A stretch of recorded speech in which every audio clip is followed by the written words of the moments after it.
मेरे शिवालय में, मेरे मंदिर में, मेरे देवालय में कोई जल चढ़ाने आए या बेलपत्र चढ़ाने आए या भूल से भी मेरी देहली पर चढ़ जाए, उसके मन में क्या चल रहा है आप तुरंत बस नंदी से जाकर कह देना, नंदी मुझे बता देगा। मैं शाम को प्रदोष काल के समय रोज भ्रमण पर जाता हूं, मैं कल्याण कर दूंगा। बस इतनी ही सुना। अब बीणा देवी सरस्वती का काम क्या है?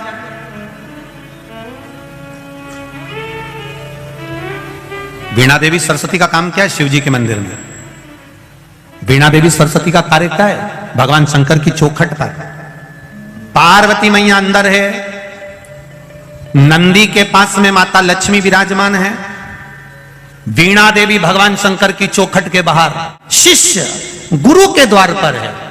और वीणा देवी ने कह दिया, भोलेनाथ अब आपके मंदिर में जो भी आएगा, जो जिस भाव से आएगा, भले वो मांगे ना मांगे, पर मैं उसके हृदय में निवास कर कर उसके चित्त की बात को ध्यान कर कर नंदीश्वर को बता दूंगी। और आप प्रदोष काल में जब आप भ्रमण के लिए जाएंगे तब आप उसको प्रदान कर देना। बस इतनी सी कृपा करना। ये वीणा देवी को वर दिया और वीणा देवी ने शिव को वचन दिया।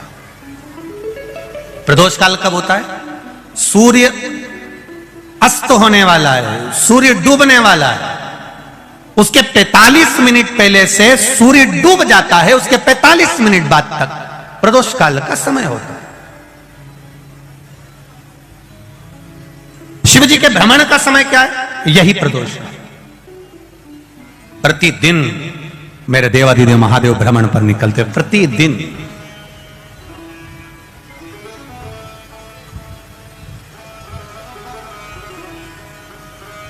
प्रदोष काल के समय पर वट वृक्ष के नीचे दिया लगाया जाता है। वट वृक्ष के नीचे लौंग का मात्र भोग रख दिया जाता है। लौंग मात्र, अगर वट वृक्ष के नीचे दिया लगाकर एक लौंग का जल या लौंग भगवान वटकेश्वर महादेव के नाम से भी अगर शिव को समर्पित करी है तो ये निश्चित है कि कर्जा कितना भी भारी होगा वो कर्जा चूकेगा जरूर, और कहीं ना कहीं से लक्ष्मी की व्यवस्था देवाधिदेव महादेव करेंगे। तेरी कृपा बिना ना हिले एक भी लेते हैं श्वास, तेरी कृपा से बखान क्या करूं मैं राखों के ढेर का, चपटी भभूत में खजाना।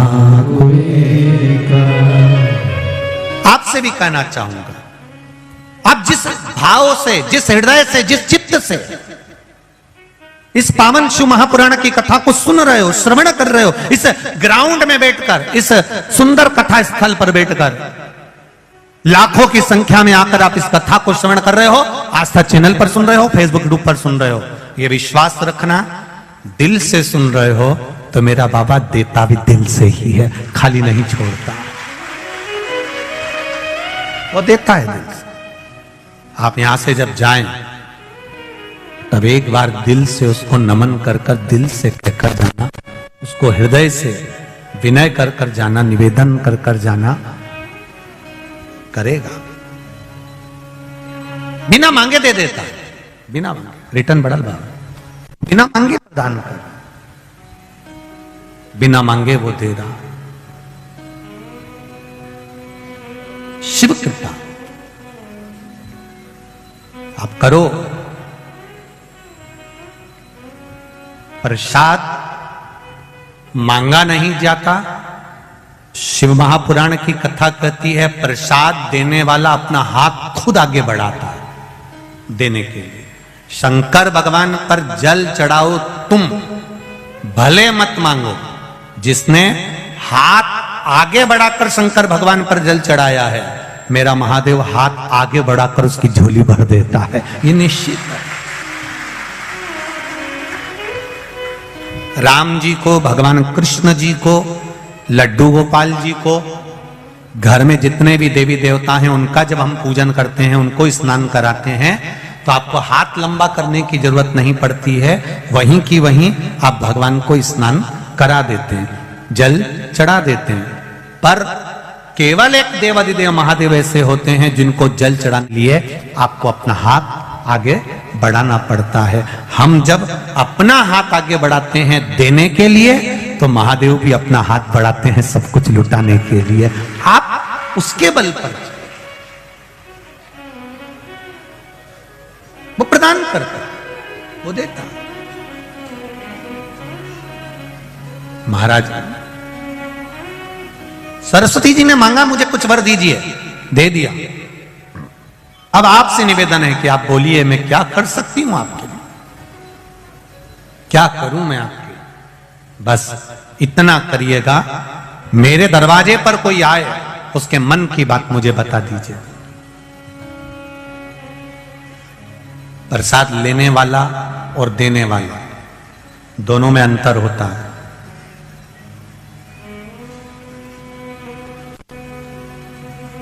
मैं बहेड़िया परिवार को बहुत बहुत साधुवाद धन्यवाद देना चाहूंगा। पुत्र काव्य की स्मृति में यह कथा चल रही है और आपका जो आत्मीय प्रेम यहां पर आए हुए भक्तों के प्रति जो रात को 5-5, 10-10 हजार, 15-15 हजार लोग यहां ठहर रहे हैं, उनको सुबह चाय बिस्कुट, फिर भोजन, रात्रि को सब सोते हैं तब सुंदर दूध उकलवाकर सबको गिलास भर भर कर दूध पिला देना, रात भर चाय चला देना। मैं बहेड़िया परिवार को धन्यवाद देता हूं, बहुत बहुत धन्यवाद। कथा तो बहुत देखी और बहुत करी, पर यजमान परिवार ने जो ये व्यवस्था दी है, यजमान परिवार ने जो ये व्यवस्था प्रदान करी है, ऐसी व्यवस्था कहीं नहीं दी। एक देखी थी रायपुर छत्तीसगढ़ में, बसंत जी अग्रवाल ने कराई थी। एक खरगोन में, वो कौन परिवार था जिन्होंने खरगोन में कराई थी। समिति कराती है तो समिति अपने हिसाब से व्यवस्था करती है। एक अकेला यजमान जब कथा कराता है और वो यजमान इतनी व्यवस्था देता है, तो बहुत भोलेनाथ जी से हम हर पल यही प्रार्थना करते हैं, बाबा इनको इतना देना कि ये दोनों हाथों से ऐसे ही लुटाते हैं, ऐसे ही कृपा कर।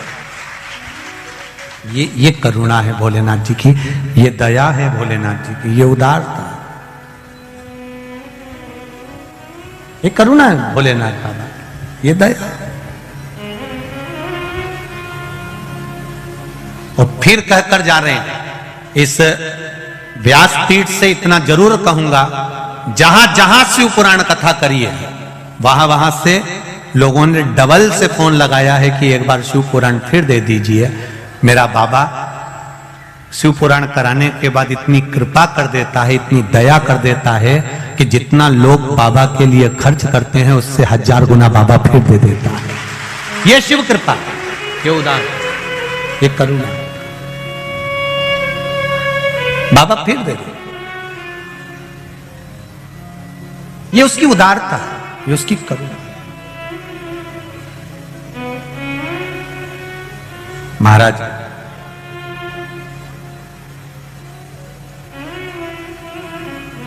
प्रसाद मांगा जाए वो एक अलग, प्रसाद देने वाला आवाज लगाए, ए भैया इधर आओ, ले प्रसाद लेकर जाओ।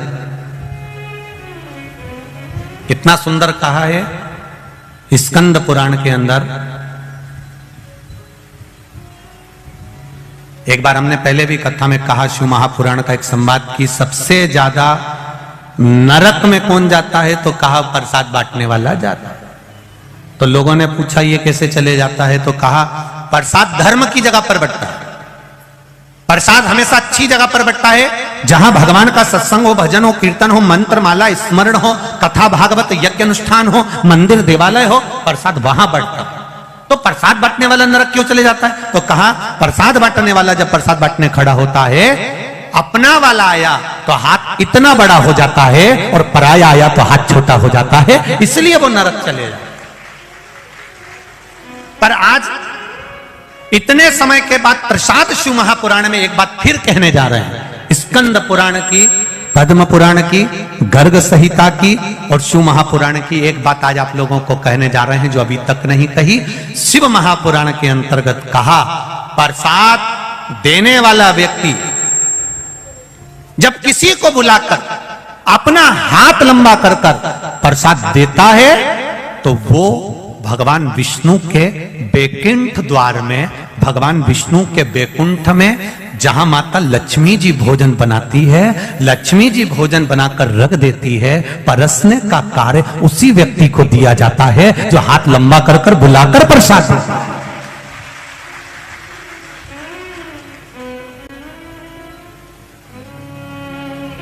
और हमने देखा है यहाँ बहेड़िया परिवार जो कथा करा रहा है, हमने छोटे छोटे वीडियोस आप लोगों के, हम लोग तो कभी रसोई घर जाते नहीं तो गए भी नहीं, तो हमने उसमें वीडियो में देखा कि कई माताएं बुला कर दे रही, भैया चाय लो, उधर से बिस्कुट लो, भैया आओ इधर आओ, चाय लो, उधर बिस्कुट रखा है बिस्कुट लो, लो दूध प्रसाद लो भोजन प्रसाद लो। ये बुलाकर जो दे रहे हो, तो हम पूर्ण भरोसे से कर सकते हैं कि बैकुंठ में लक्ष्मी जी तो बनाएगी पर नारायण को भोजन आप ही खिलाओगे, ये निश्चित है, ये विश्वास है, आप ये जागरूकता है।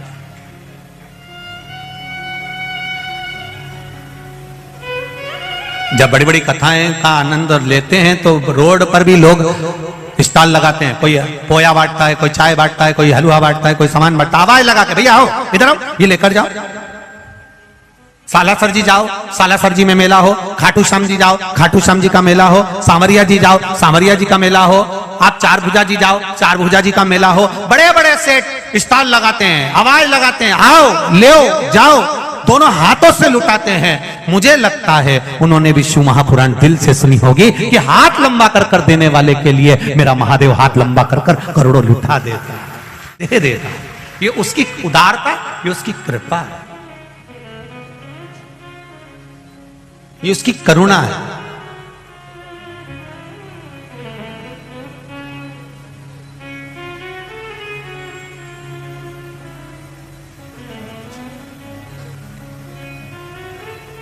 और हम भी इस बड़ौदा की धरा से, बड़ोदरा से सीख कर जाएंगे बहुत कुछ, कि 16 फरवरी से 22 फरवरी तक जो सीहोर में रुद्राक्ष महोत्सव होने वाला है, रुद्राक्ष का वितरण और रुद्राक्ष महोत्सव का जो आनंद होने वाला है फरवरी में, हम भी प्रयास करेंगे कि जैसा बहेड़िया परिवार दोनों हाथों से, दिल से हम कहना चाहेंगे जहां जहां पर कथा करी है सबसे, कि दिल से आप भी आकर आनंद के साथ हाथ लंबा कर कर खूब लोगों को खिलाओ, चाय पिलाओ, चाहे पोहा खिलाओ, चाहे हलवा खिलाओ, दिल से लुटाइए आनंद के साथ, ये सीख कर जाए। और हम भी पूर्ण आनंद के साथ उस कथा का रस तत्व, पूर्व में अति भीड़ होने के कारण बस, परंतु अब की बार व्यवस्थाएं भी उस हिसाब से करें जिससे आप लोगों को रुद्राक्ष अच्छे से प्राप्त हो जाए और उसका आनंद आपके जीवन में मिले। महाराज शिव कथा कह रही है, भगवान देवादिदेव महादेव का चरित्र कह रहा है।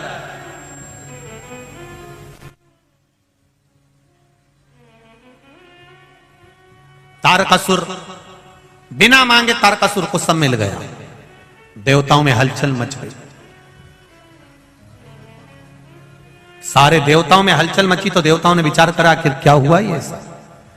तारकासुर का एक नियम था, बट वृक्ष के नीचे तारकासुर भजन करता है, आंवले के वृक्ष के नीचे तारकासुर भजन करता है, पीपल के वृक्ष के नीचे तारकासुर भजन करता है, शमी के वृक्ष के नीचे तारकासुर भजन करता है। ये हमारा सनातन धर्म कहता है, बट वृक्ष की पूजन करने वाला, बट वृक्ष के नीचे शिव की आराधना करने वाला, लौंग समर्पित कर जल चढ़ाने वाले का जैसे कर्ज मुक्ति होती है, उसी तरह आंवले के वृक्ष के नीचे मात्र ताजा मिष्ठान दूध का बनाकर उस सामग्री को भगवान आंवले के वृक्ष के नीचे पूजन करने से लक्ष्मी और संपदा की वृद्धि होती है। जैसे शमी का पौधा, शमी का वृक्ष, शमी के वृक्ष के नीचे मात्र दूध और जल मिला हुआ जल, शमी के वृक्ष के नीचे मात्र ओघड़दानी अवधूतेश्वर महादेव के नाम से केवल हफ्ते में एक बार भी अगर दूध और जल का मिश्रण शमी के पौधे के नीचे कर दिया जाता है तो कहते हैं शरीर में बड़ी से बड़ी अगर बीमारी है, कहीं कैंसर जैसा रोग है या किडनी लीवर जैसा रोग है, कोई भी तकलीफ, कोई गांठ अगर शरीर में हो गई है, तो शमी के वृक्ष के नीचे दूध का जल थोड़ा सा हफ्ते में एक बार अवधूतेश्वर महादेव के नाम से समर्पित कर देने से रोग का निवारण होने लगता है, रोग थम जाता है और उस आगे नहीं बढ़ पाता और उसका इलाज चालू हो जाता है, सुख का अनुभव हो।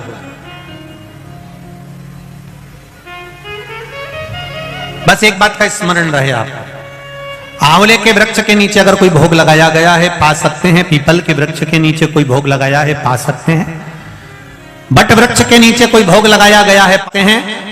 जिस वृक्ष के नीचे भोग लगाओगे पालोगे, पर शमी वृक्ष के नीचे का जो भोग लगाया गया है वो नहीं पाया जाता। शमी वृक्ष का जो प्रसाद है वो आपको वहीं छोड़ना पड़ता है। शमी वृक्ष का प्रसाद वहीं छोड़। शिव कथा कह रही है, तारकासुर ने तारकासुर खूब उपद्रव। अब सारे देवताओं के पास सूचना मिल गई, जाओ 33 कोटि देवी देवताओं ने जाकर तारकासुर से बात करी है।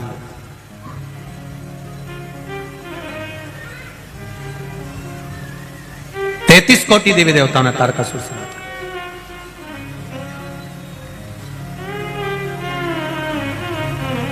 कहा आप उपद्रव कर रहे हो, तब साधना करा, भजन करा, कीर्तन करा, सब कुछ आपके पास में है, अब उपद्रव क्यों करना? तुम्हारी मृत्यु कैसे होगी वह आप बता दीजिए। तारकासुर ने कहा मुझे मारने वाला संसार में कोई जन्म नहीं लिया है, मैं मरूंगा नहीं, ये निश्चित है। भगवान नारायण ने पूछा कोई तो कारण होगा जिससे आपके प्राण छूटेंगे। दुनिया में पहला तारकासुर ऐसा था जिसने अपने मृत्यु होने का भी साधन बता दिया था। रावण ने यह कभी नहीं कहा था कि मेरे को मारने का साधन यह है कि मेरी नाभि में अमृत है। कंस ने नहीं बताया था कि मैं ऐसे मरूंगा, रावण ने नहीं बताया था कि मैं ऐसे मरूंगा, हिरण्यकशिपु ने नहीं बताया था कि मैं ऐसे मरूंगा, हिरण्याक्ष आदि जितने भी असुर हुए इन्होंने कभी नहीं बताया कि मैं ऐसा मरूंगा। केवल शंकर भगवान का एक भक्त तारकासुर ऐसा था जो भगवान नारायण से कह रहे हैं कि मेरे मरने का साधन एक है, मैं मरूंगा तो शंकर भगवान के पुत्र के द्वारा मरूंगा। अब आप शिव जी का ब्याह करा दो और मेरा वध करा दो। अब दुनिया का सबसे कठिन काम है शंकर जी की शादी कराना।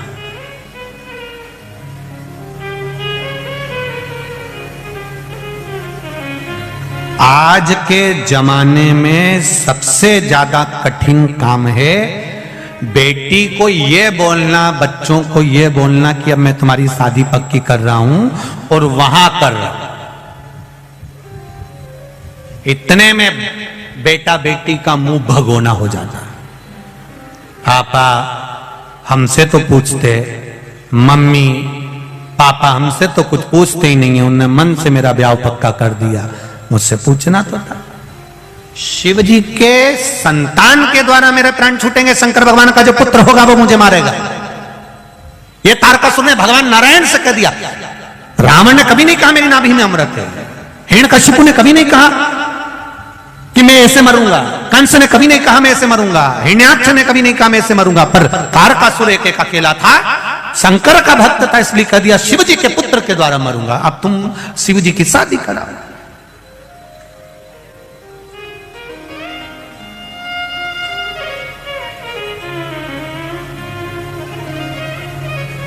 तारकासुर से हमारे लोगों ने सीखा, ये सीखा है हमारे लोगों ने, ऐसा नहीं बेटी का ब्याह करना है, बेटे का ब्याह करना, करूंगा पर थोड़ा सा पहले मकान बना लूं, थोड़ा सा मकान का ये काम करवा लूं, इसके बाद बेटी ब्याह का। मतलब तारकासुर का संबोधन ध्यान में है, मरूंगा पर शंकर भगवान के पुत्र के द्वारा मरूंगा। भगवान शिव का पुत्र। अब समाधि में लीन थे, कौन मारे इनको? पहले समाधि तोड़ो।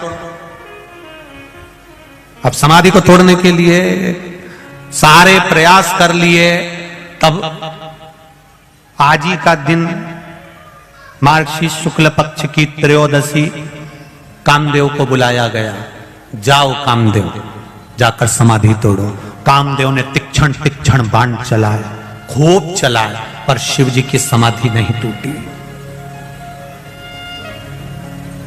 तब समाधि में बैठे हुए देवादिदेव महादेव को माता सती ने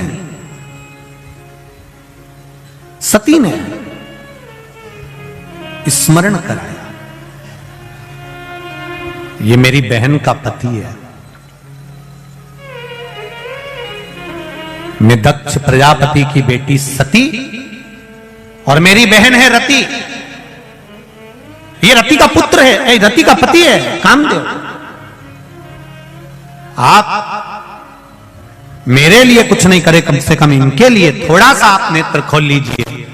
देवादिदेव महादेव रिश्तेदारी निभाना जानते थे। दुनिया में केवल एक देवादिदेव महादेव ऐसे हैं जो अपने संबंध को निभाना जानते हैं, रिश्ता निभाना जानते हैं, संबंध निभाना जानते हैं कि संबंध किसको कहते हैं। शिव जी ने, कामदेव ने नेत्र खोल, जो बाण छोड़ा, शंकर जी का तीसरा नेत्र खुला। खुलते से ही आम के पल्लव में, आम के वृक्ष के ऊपर, आम के पल्लव पर कामदेव छुप कर बैठे थे।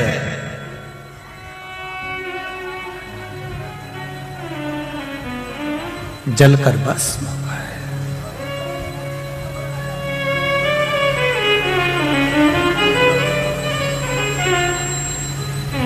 कामदेव ने आम के पल्लव को पकड़कर रखा था,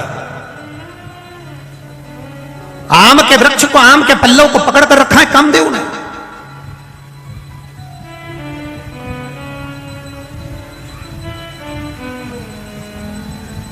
तैतीस कोटि देवी देवताओं ने आकर उस आम लेके, उस आम के वृक्ष पर 33 कोटि देवी देवताओं ने आकर कहा, कामदेव चिंता मत करो, अगर तुम भस्म भी हो गए, हम शिव से तुम्हें वापस प्राप्त कर लेंगे। कामदेव प्रसन्न हो गया, बड़ी कृपा करी, इस आम के पल्लव के ऊपर आपका मुझे दर्शन हुआ। आज भी सनातन हिंदू धर्म के अंदर घर में कोई भी शुभ कार्य होता है तो दरवाजे पर आम की बंदरवाल बांधी जाती है, क्योंकि वो आम की बंदरवाल नहीं होती, 33 कोटि देवी देवता चौखट पर आकर बैठ जाते हैं, और हम जब उस चौखट के अंदर प्रवेश करते हैं या बाहर निकलते हैं तो 33 कोटि देवी देवता हमको आशीर्वाद देते रहते हैं। ये आम के पत्ते की बंदरवाल है। अब इधर गुजरात में बनती कि नहीं बनती हमको नहीं मालूम, बनती है क्या? बनते हैं यहाँ पर। आज भी घर में शुभ कार्य होगा, आम के पत्ते लगाए जाएंगे, आम के पत्ते की बंदरवाल बांधी जाएगी। विवाह होगा, आम के पत्ते की बंदरवाल। आम के पल्लव में कामदेव छुप कर बैठे थे और आम के वृक्ष के ऊपर 33 कोटि देवी देवताओं ने आकर कामदेव को दर्शन दिया था, इसलिए आम के पत्ते की बंदरवाल बांधी जाती है। कई लोग कहते हैं आम का होता है, आम तो खटास होती है, फिर इसके पत्ते क्यों लगाए जाते हैं? क्योंकि 33 कोटि देवी देवताओं ने आकर यहां दर्शन दिया। आम के पल्लव के ऊपर, आम के वृक्ष के ऊपर देवता पधार कर दर्शन दिए कामदेव।